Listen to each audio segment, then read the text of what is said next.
Poultry व्यवसाय कसा यशस्वी करायचा आणि यामधून आर्थिक उत्पन्न कसं वाढवायचं, कारण कशाचंही सोंग करता येतंय पण पैशाचं सोंग करता येत नाही. आज आपल्या सोबत अनेक वर्षापासून जवळपास 14 वर्षानं हा पोल्ट्री व्यवसाय, बॉयलर व्यवसाय करणारे चौरे साहेब आहेत. सर, प्रेक्षकांना आपला परिचय सांगा. सर, माझं नाव चौरे बालासाहेब जालिंदरराव. हं. माझं गाव भाटुंबा आहे. पोल्ट्री व्यवसायात सर मी 14 वर्षापासून काम करतो. बर. पोल्ट्री फार्मिंग मध्ये सर माझ्याकडे 3 शेड आहेत. त्याच्यात कमीत कमी म्हणजे 10,000 पिल्लं मी टाकतो. पण ती सायकल सिस्टीम आम्ही पिल्लं टाकतो की जेणेकरून की मार्केटमध्ये चढ उतार येतो त्यावेळेस आपला माल तेजी मध्ये पण असला पाहिजे आणि मंदी पण असला पाहिजे, जेणेकरून की आपल्याला नुकसान इथलं होणार नाही. त्याची आम्ही काळजी घेतो आणि वर्षभर कंटिन्यू वर्षानुवर्षीचा व्यवसाय चालूच आहे. हा. तर 14 वर्ष आज या व्यवसायाकडे आपल्याला पूर्ण झालेले आहेत. आता हे शेड आपलं एक आहे आणि आणखी दुसरे शेड आहेत. किती दिवसाचा हा पक्ष आहे सर? या इकडे. किती दिवसाचा आहे पक्ष? या पक्षाला सर 14 दिवस झालेले आहेत. हा. 14 दिवस झाले. हा, आणि हे जे खाद्य आहे हे आपण डायरेक्ट विकत आणलेले नाही, तयार विकत केलंय? नाही. आम्ही पोल्ट्री साठी लागणार कच्चं मटेरियल आणतो आणि ते स्वतः फीड इथंच ग्राइंडिंग करून इथंच फीड तयार करून पक्षाला चारतो, जेणेकरून की पक्षाची म्हणजे फीडची जी कॉस्ट आहे ती कमी होऊन जाते. म्हणजे आम्हाला ते व्यवसाय करता वेळेस ती महत्वाचा मुद्दा की फीड जर कंपनीचं घेतलं तर त्यावेळेस कंपनीला सगळे ती ग्राइंडिंग असेल, ट्रान्सपोर्टिंग चार्ज असेल, ह्या गोष्टी पे कराव्या लागतात. त्याच्यासाठी आम्ही कच्चं मटेरियल, रॉ मटेरियल घेऊन आम्ही फीड तयार करून पक्षाला देतो. चालतंय. आता आपण जवळ येऊन बघू शकतात, या ठिकाणी दाखवा की हे कसं ह्याने खाद्य तयार केलेलं आहे. याच्यामध्ये काय काय मिक्स केलेले? एक मका आहे, याच्यामध्ये मका आहे, डीओसी आहे, स्टार्टर 10% आहे. हे 2-3 प्रमाण मिक्स करून त्याच्यात तयार केलं जातं. बरं. आता इतर शेतकऱ्यांना जर हा फीड तयार करायचा असेल घरी तर करू शकतात का ते? हा, करू शकतात. त्याच्यासाठी थोडीशी म्हणजे ग्राइंडिंग मशीन घ्यावं लागते. त्याच्यात मशीन मध्ये 2-4 प्रकार आहेत. ऑटोमॅटिक आहे, मॅन्युअली साधी आहे. जर भांडवल कमी असेल तर साधी एक 25-30 हजाराची मशीन घेऊन पण आपण बिझनेस स्टार्ट करू शकतो. आता सर्वात महत्वाचं आहे की कंपनी ज्यावेळेस आपल्याला खाद्य देत असते त्यावेळेस त्यांना जास्त पेमेंट दिलं जाते किंवा जाते. मग आता आपलं खाद्य स्वतः तयार केल्यामुळं आपल्याला फायदा होतो का? हा, 100%. जी कंपनीला प्रॉफिट जायचं ती आपल्या फार्मरला ते फीड मधून त्याचे पैसे चांगल्यापैकी राहू शकते. बरं. आणि ह्याची आता पक्षाची विक्री जी आहे ती आपल्या मार्फत होते का हा, कंपनी स्वतः? नाही, पक्षाची विक्री आम्ही स्वतः करतो. बरं. हा हा हा. आता अनेक असे शेतकरी आहे की ज्यांचं शेड कंपनीला लावलेलं आहे, मग त्याच्यापेक्षा आता तुमचं अगोदर काय लावलेलं होतं का तसं? नाही, कंपनीलाही दिलेलं नाही, कारण की हा व्यवसाय आमचे म्हणजे व्यवसाय मार्गदर्शक माझे गुरु मामा यांनी सुरुवात करून दिली. आणि त्यांनी असं सांगितलं की जर आपण कंपनीला दिलं तर फक्त आपल्याला त्याचा फक्त चार्ज भेटेल. तर ह्याच्यात कसं मालक आणि आम्ही वर्कर आम्ही स्वतःच काम करतो, त्याच्यामुळे जी कंपनीला प्रॉफिट जायचं ती जात नाही आणि स्वतःचा व्यवसाय केल्यामुळे आपला आर्थिक याच्यात उन्नती ऑटोमॅटिक होते. हा, येस. सर्वात महत्वाचं आहे की कंपनीला खूप जास्त इन्कम जात असते आणि आपण ह्याची सेलिंग केल्यामुळे आपल्याला त्याचा जास्त बेनिफिट मिळतंय. तर इतर शेतकऱ्यांनी जर स्वतः विक्री केली तर ते त्याला कस्टमर मिळू शकतात का? 100% भेटणार. चिकन हा सर असा व्यवसाय आहे की आज चिकन कोरोनापासून चिकन मध्ये म्हणजे चिकनची कमतरता भासत आहे. माल भरपूर म्हणजे स्टॉक सध्या तर म्हणजे कमी आहे, मार्केटला माल कमी आहे. त्याच्यामुळे भाव केजी आहेत 150 रुपये पर केजी म्हणजे याचं मार्केट आहे, त्यानुसार सध्या सेल केला जातो. त्याच्यामुळे चांगलं प्रॉफिट आहे सध्या तर आहे. आता आपल्याला सर्व हे माल विकण्यासाठी समजा 1-2 शेड जर आले तर तुम्हाला तेवढे गिराईक मिळतात का? माल सेल होतो का वेळेमध्ये? वजन पण घटतंय ना? नाही, वजन घटत नाही, वजन वाढत असतं. पण वेळेवर मार्केट नाही जर विक्री झाली डाऊन होत असेल तर त्यावेळेस मग व्यापाऱ्यासोबतचे रिलेशन त्या गोष्टी मेंटेन करून मग त्यांनी माल विकला जातो. तसं मालाला गिराईक आहे भरपूर रोज. म्हणजे तुम्ही गिराईक मेंटेन करून ठेवले इतक्या दिवसांना? व्यापारी आहेत, कस्टमर व्यापारी रिलेशन मध्ये आहेत. तर आता सर, एक तुमच्या अनुभवानुसार याला आपल्या शेड पर्यंत किती रुपये किलोने विकलेला आहे कमीत कमी आणि जास्तीत जास्त भाव? सर, ही कमीत कमी आम्ही 9 रुपये किलोने विकला आहे आणि जास्तीत जास्त आजचा रेट जे आहे ती चांगला आहे, 150 रुपये आहे. क्या बात आहे, 150 हो, आहे. पण ते कोरोना काळामध्ये त्यावेळेस मार्केट डाऊन झालं होतं आणि त्यावेळेस ट्रान्सपोर्टिंग सगळी पूर्ण बंद असल्यामुळे आम्हाला ती 9 रुपयाने माल सेल करणं होतं. पण त्याच कालावधीमध्ये राहिलेल्या नंतरच्या 2 महिन्याच्या कालावधीमध्ये आमचे जे 9 लाख रुपये गेले त्याचे आम्ही बऱ्याच पटीत पैसे काढले. बरं. 9 लाख रुपयाचं तुमचं नुकसान झालं होतं. Yes sir. व्यवसाय आहे सर, व्यवसायात जर आपण विचार केला तर फायदा आणि तोटा या गोष्टी बघावंच लागतात.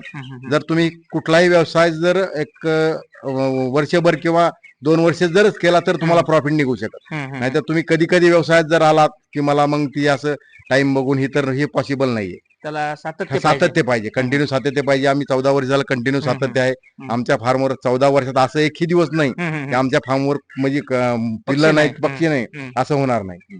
तर 9 लाख रुपये नुकसान सहन करणं आणि त्या व्यवसायातून पुन्हा उभारी घेणं ह्याच्या सातत्य असणं गरजेचं आहे.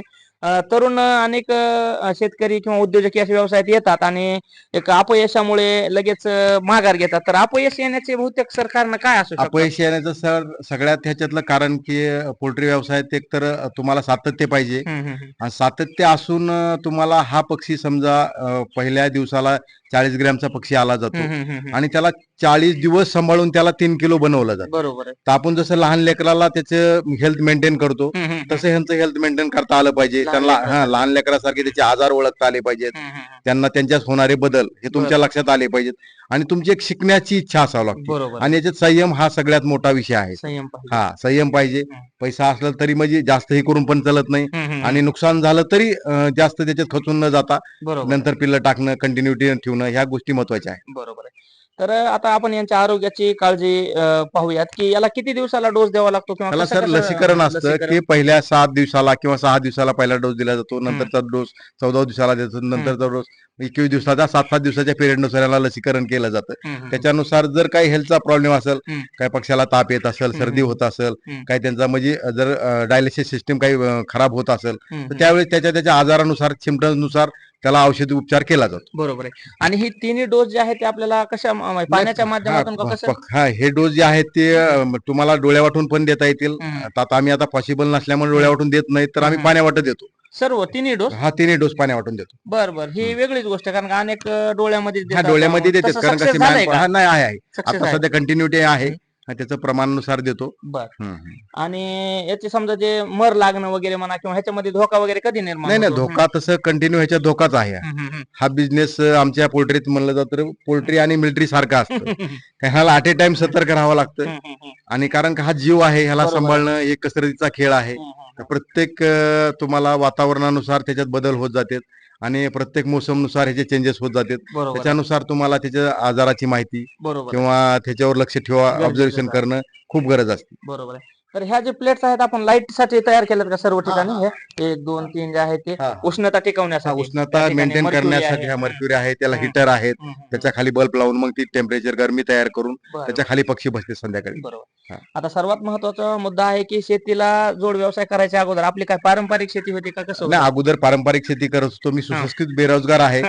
पण आमच्या मामाचा व्यवसाय असल्यामुळे हां. त्यांनी एक मला चालना दिली की हां. मी LIC ऑफ इंडियाचं काम पण करतो 15 वर्षापासून. बरं, बरं. ती पण हं. व्यवसाय माझा छान आहे. बरं, बरं. पण त्याला एक जोडधंदा ज्यावेळेस म्हणजे थोडंसं 2010-11ला तिकडला बिझनेस थोडा कमी झाला. बरं, बरं. मग त्यावेळेस काहीतरी शेतीला जोडधंदा असावा हं, हं, आणि हं. आपल्या कुटुंबाला काहीतरी दुसरा एखादा आर्थिक आधार असावा. बरोबर आहे. त्या उद्देशाने मग त्यांच्याकडे त्यांच्या सोबत राहूनच मी बिझनेसला स्टार्ट केले. हं. स्टार्टिंगला एक शेड बांधलं. त्याच्यानंतर 2012ला स्टार्टिंग केली. हं. 2013ला एक शेड बांधलं. हं, हं, हं. त्याच्यानंतर 2015ला शेड बांधले. 3 बरं. शेड बांधले 150 आणि बांधले. तिन्ही शेड व्यवस्थित सुरळीत चालू आहे. ठीक आहे सर.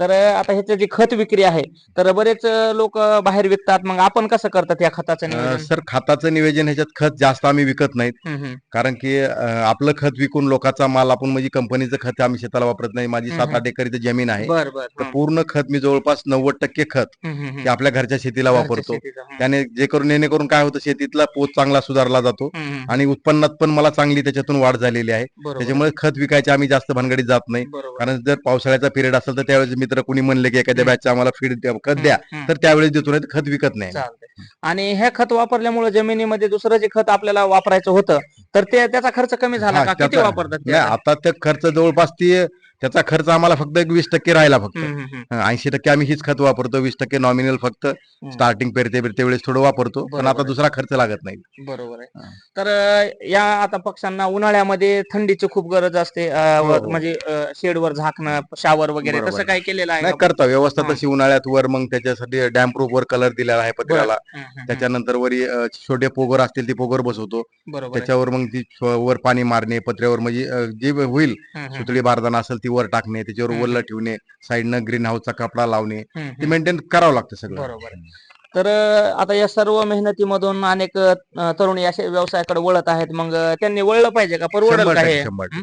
सर मला तर असं वाटतं की जे हं. सुशिक्षित बेरोजगार आहेत हं, हं. त्यांनी नोकरीच्या पाठीमागं न लागता हं, हं, हं. की कुठल्या तरी 10-20 हजाराची नोकरी करण्यापेक्षा हं, हं, हं. स्वतःची शेती असेल हं. तशी तर स्वतःचा एक फार्म उभा करा. हम्म. फार्म उभा करून स्वतः शिकण्याची वृत्ती ठेवा आणि स्वतः व्यवसायात उतरा. बरोबर. कंपनीला सेट देण्यापेक्षा तुम्ही स्वतः घरी करा, रिस्क घ्या, शिका.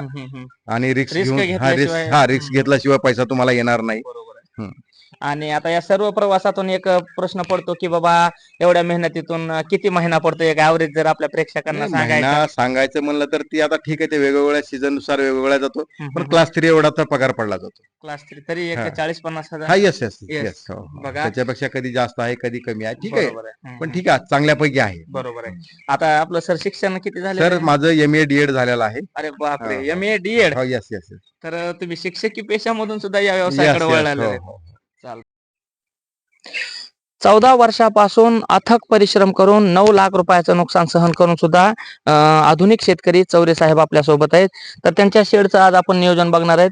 सर कसं आपण एवढ्या कमी खर्चामध्ये शेड उभा केलं किंवा कसं नियोजन केलं? सर मी अगोदर 2012चा विषय आहे. हं, हं, पोल्ट्री व्यवसायाकडे ज्यावेळेस सोडलो त्यावेळेस माझ्या सांगायची खरी स्टोरी सांगायची म्हणजे माझ्या अकाउंटला 16,000 रुपये होते. हं, हं, हं, त्यावेळेस पासून मग निर्णय घेतला की शेड चालू करायचं. हं, हं. तर त्यावेळेस आर्थिक नियोजन म्हणलं तर मग माझे मित्र ऍडव्होकेट तपसे वकील साहेब हं, हं, हं, हं. यांनी कुठल्याही अटीवर विचार मला करता, हा. ज्यावेळेस मी त्यांच्याकडे रिक्वेस्ट केली हं, हं, हं. की दादा मला व्यवसाय चालू करायचा, हं, हं, हं. आणि त्यांनी एक रिलेशन चांगले असल्यामुळे त्यांनी लगेच मला सांगितलं की मग काय करावं लागेल. हं, हं, हं. तर मी सांगितलं दादा मला पैशाची गरज आहे. हं, हं, हं. तर त्यांनी त्यावेळेस मला कुठल्याही अटीवर 2 लाख रुपये दिले अरे बापरे. आणि व्यवसाय सुरुवात करायला प्रोत्साहन दिलं. हं, हं, हं. आणि त्या व्यवसायापासून मी सर सुरुवात केली माझ्या आयुष्यात आणि पोल्ट्री व्यवसाय सक्सेस करून दाखवला. आपल्या मित्रांच्या हा, येस सहकार्या- येस येस. तर आपण बघू शकतात की बघा शेडचं नियोजन कसं केलंय. जास्त हाईट न घेता एक 1.5 फुटापर्यंत हाईट घेतलेली आणि हा. जाळी सुद्धा साधी मारलेली. आपण मध्ये येऊन बघू शकतात की कशा पद्धतीने हे काय केलेले नियोजन केलेलं आहे. आता बऱ्याच शेड मध्ये काय केले जाते सर, उंची घेतली जाते भरपूर, त्या साईडच्या शेडची हाईट जास्त घेतली जाते. बरोबर आहे, बरोबर. तर आपण काय कसं ह्याला सुरुवातीला कसं डेव्हलप केलं? म्हणजे नाही, एकदाच सुरुवातीला बांधलं का? सर नाही, आमच्या त्या मामाचं नियोजन होतं. त्यांनी सांगितलं किंवा ह्याची ग्राउंड लेवलला शेड पाहिजे, बरोबर आहे. कारण की जेणेकरून उन्हाळ्यात ज्यावेळेस हवा येते ती ग्राउंड लेवलची हवा जी असते थंड असते. बर बर. आणि जर शेडची म्हणजे शेडची खालून जर हाईट घेतली त्यावेळेस पक्षाला हवा लागत नाही. हवा न लागल्यामुळे मग पश्चात गरमी तयार होणं. बरोबर. म्हणून हे आपण हाईट जी काय हा, केली height कमी ठेवलेली. बघा हा, आपण इथं कमी बघू शकतात 1 फूट बरं आतमध्ये हाईट आहे आणि या जी 7 फूट. पत्र्यापासून हा, इथपर्यंत 7च फूट हाईट 7 आहे. फूट आहे. आपण दुसरे जर शेड पाहिले तर खूप जास्त हाईट असते. हा. आणि वरी आपले साधे पत्रे इथं म्हणजे टीनचे जे पत्रे आहेत ते साधे पत्रे आहेत आणि बघा हाईट जास्त नाही, तरी पण हा यशस्वी फार्म झालेला आहे. आणि रुंदी किती आहे सर या शेडची? सर याची रुंदी जास्तीत जास्त आम्ही 32 फूट घेतलेली आहे, जेणेकरून की पक्षाला मोकळं मध्ये बसता येईल.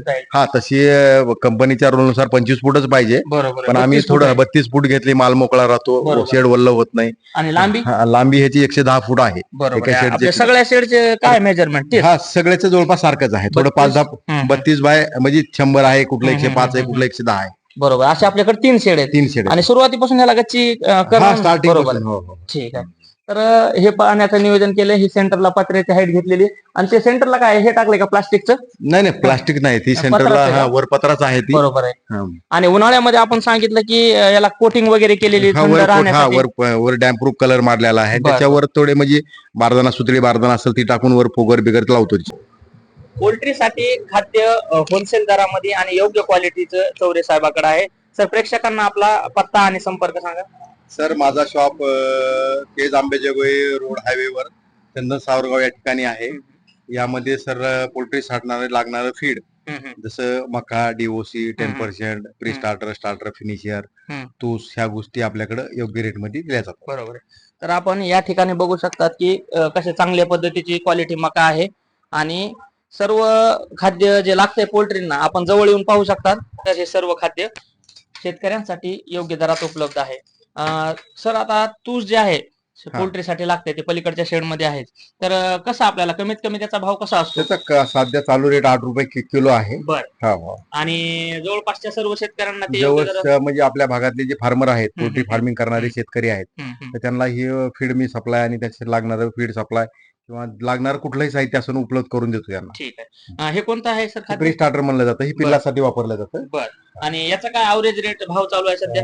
ह्याचा रेट तसे वेगवेगळे असते. त्याच्यामध्ये 2000 ते 2200, 2300, 2400 म्हणजे त्या कस्टमरच्या ह्याच्यावर असतं किंवा कॅश पेमेंट असेल, साईड 10 दिवस साईड असेल, 15 त्याच्यानुसार थोडीशी सवलत आणि रेट मध्ये थोडा फरक पडतो. ठीक आहे. आणि मका सर आपल्याकडं एकदम क्वालिटीची कुठून मागवली जाते? हे सिल्लोड, जालना, भोकरदन, औरंगाबाद म्हणजे त्या साईडची मकाई आपल्याकडे म्हणजे मागवतो आपण. बरं त्या साईडचा चांगला माल आहे, कधी कधी कर्नाटकातून पण मागवतो. जिथला चांगला माल आहे तिकडला माल मागणी करतो. जसं आपण मागे सांगितलं की अनेक लांब दूरच्या भागातले शेतकरी येऊन या ठिकाणी घेत असतात. आता आपण दुसऱ्या भागामध्ये जे तूस आहे म्हणजे पोल्ट्री शेडच्या खाली टाकण्यासाठी किंवा शेडमध्ये टाकण्यासाठी या ठिकाणी आहे आणि याची खूप मोठी मागणी आहे. तर हे कसं किलो मिळतंय? सर याचं सध्या सेल रेट 8 रुपये किलो आहे. बरोबर आहे. पॅकिंग मध्ये 8 रुपये किलो, जर सुट्टा घ्यायचा तर 6 रुपये किलो आहे. सुट्टा पण मिळतो का? सुट्टा पण गाडी भेटते. आणि किती किलोचं असतं सर हे? सर कोणी एक 15-17 किलो 20 किलो पर्यंत असते. बरोबर आहे. आणि शेड साठी हे कंपल्सरी लागणार लागतं. पक्षाच्या खाली टाकण्यासाठी कंपल्सरी, की त्याची ऊब तयार होती. बरोबर आणि ती विष्ठा ह्याच्यात मिक्स होती ना. बरोबर आहे. आणि जर जास्त प्रमाणात घेतलं तर आणखीन गाडी दरामध्ये जर पूर्ण गाडी टू गाडी घेतली तर थोडा रेट मध्ये फरक पडतो. बरोबर आहे. माहिती दिल्याबद्दल सर धन्यवाद. एकदा प्रेक्षकांना आपला संपर्क सर माझा मोबाईल नंबर आहे 9822 17 16 99. ठीक आहे सर. धन्यवाद सर.